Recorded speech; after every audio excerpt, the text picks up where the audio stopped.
Bakit hindi? Bigyan mo ko ng dahilan kung bakit hindi kita dapat patayin. Alam mo kung anong nakakatawa, Elisa? Nagdesisyon na ako. Natitigil na ako sa paghiganti ko sa'yo. Natama ka. Bakit ko sasayahin ang buhay ko kung palalakihin ko lang ang galit ko sa'yo? Pero bakit mo ginawa ito, Elisa? Bakit mo pinatay ang mami ko? Papatay! Sofia! Sofia! Hindi ako pumatay sa mami mo! Si Enrico! Siyang bumaril sa mami mo! Bakit ang tagal ni Sofia? Hindi ka nagkaproblema, boss? Ano naman sana? Kasi pag nangyari yun, papalpak lahat ng plano. May sasabihin ako sa'yo. Ano yun, sir? Huwag mo akong lokohin, Elisa. Huwag mong palabasin na si Enrico ang pumatay sa mami ko. Sofia, maniwala ka sa akin. Nagpunta ako doon para sugurin si Tita Loretta. Oo, galit ako kay Tita Loretta dahil sa ginawa niya kay Lola. Pero hindi ako bumaril sa kanya. Hindi ako marunong humawak ng baril at hindi ako mamamatay tao. Kahit ipacheck niyo pa yung baril, hindi ko hinawakan yun. Pero Elisa, ang sabi ni Enrico... Naniniwala ka masyado dun sa magiging asawa mo? Huwag ka maniwala sa kanya. Mamamatay tao siya. Siya ang pumatay kay Papa. Pinatay niya si Tita Loretta dahil may alam si Tita Loretta. Alam ni Loretta na siya ang pumatay sa Papa natin. Sinungaling ka? Kung gusto mo, tumawag ka ng pulis. Ipakulong mo ako. Ipahuli mo ako. Tingnan natin kung papayagan ka ni Enrico kung gawin yun. Kailangan ko siya ipakulong. Gusto hindi na siya makakapaya. You cannot do that! Hindi! Sinubukan ko tumawag sa mga polis. Pero pinigilan niya ako. Hindi ako nakatawag. Muntik niya na akong patayin. Kung hindi dahil sa mama mo, patay na ako ngayon. Wala kang... Elisa, wala ka namang ebidensya dyan sa mga sinasabi mo eh. May ebidensya ka ba na ako ang pumatay? Sige, hindi ko bang papatayin mo ako dahil dyan sa Enrico na yan? Tinamin niya ito lahat. Pati ang pagpapakasal sa'yo. Dahil galit siya sa pamilya natin. Gusto niyang maghiganti. Naiintindihan mo ba yon? Narinig ko ang mami mo kanina. Sinabi niya na kapag may nangyari sa kanyang masama, may tatawag sa'yo para ibigay lahat ng ebidensya. Si Enrico ang totoong kalaban natin, Sofia. Elisa, kung si Enrico ang masamang tao, kung si Enrico talaga mamamatay tao, delikado tayo. Andyan sila sa labas. Hinihintay nila ako. Nasa labas sila. Naku, Sofia, hindi ka umalis. Tumawag ka ng tulong sa labas. Dalian mo. Humingi ka ng tulong. Bilisan mo. Okay, sige. Thank you. Bye. Boss, okay na daw po yung speedboat sa pier na pagdadala na sa Palawan. From there, yung private jet na maililipad sa atin sa China, okay na din. Good. Now, we can get rid of Sofia. Kailan yung balak sa... Ngayon, dito mismo.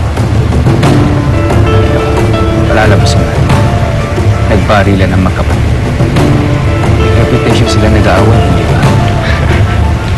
That's a good plan, boss. That's a good plan. Bago pa malaman ng mga pulis ang totoong nangyari, nakasipata tayo dito at bit-bit pa natin mga kayamanan nila. And now, let's not take our chances. Let's go. Boss. Tapusin na natin to. Okay, boss.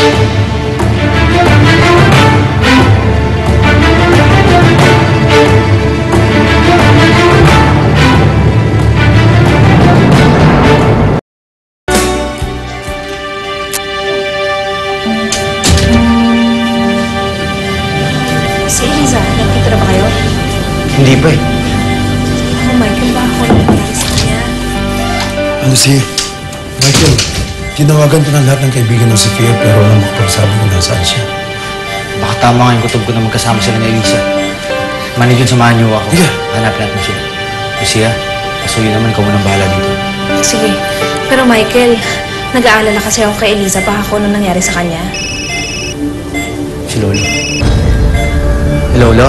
Oh, Michael, yes, I got a call from the police station tungkol kay Elisa. Bakit po?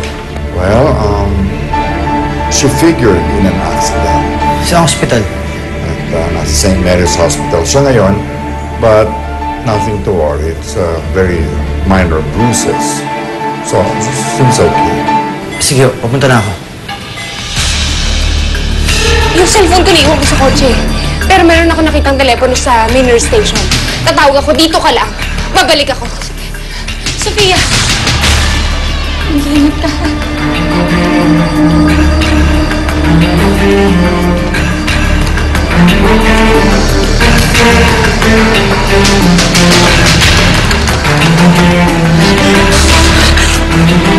Sophia?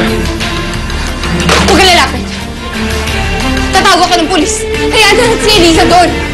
Hindi yan ang pinag-usapan natin. Makulit ka rin talaga. Manager, bilisan mo natin. Oh, relax ka lang. Baka naman tayo ma-aksidente niyan. Di ba sabi naman ng lolo mo? Ligtas naman si Elisa. Basta bilisan mo natin. Hindi ako mapapalagay at hindi ko nakikita si Elisa. Oo, eto na. Eliza! Nandiyan na sila! Nandiyan na sila sa labas! Saan tayo pupunta? Kailangan nating lumabas. Dito tayo sila. Bilisan natin! Dalian mo! Sophia! Sophia!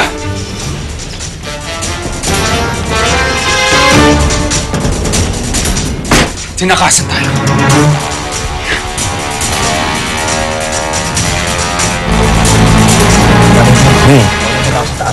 Sige, paparado mo na ako. Nakatest man lang ang pag-alam mo. Sige. Malamang dito sila pumunta. Papuntang rooftop. Sulubugin mo sa kabila. Yes, sir. Bilisan mo. Yes, sir.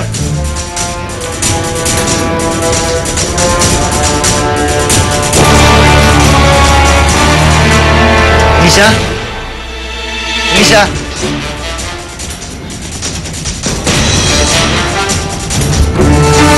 Parang Eliza! Pero bakit nagpunta na tayo? Sophia! Pinagod niyo pa ako, mga walang ya kayo! Ikaw ang walang ya, Enrico! Inano mo lahat ng to? Demonyo ka! Pareho lang tayo, Sophia. Kung ikaw nasa lugar ko, papatay ka rin. Hindi ba? Pareho lang tayo. Hanggat hindi nakakaganti, hindi nagiging masaya. Elisa?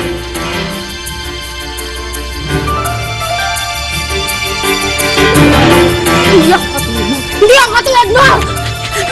Hindi ka na... Homer! Ay! Tatakas kayo!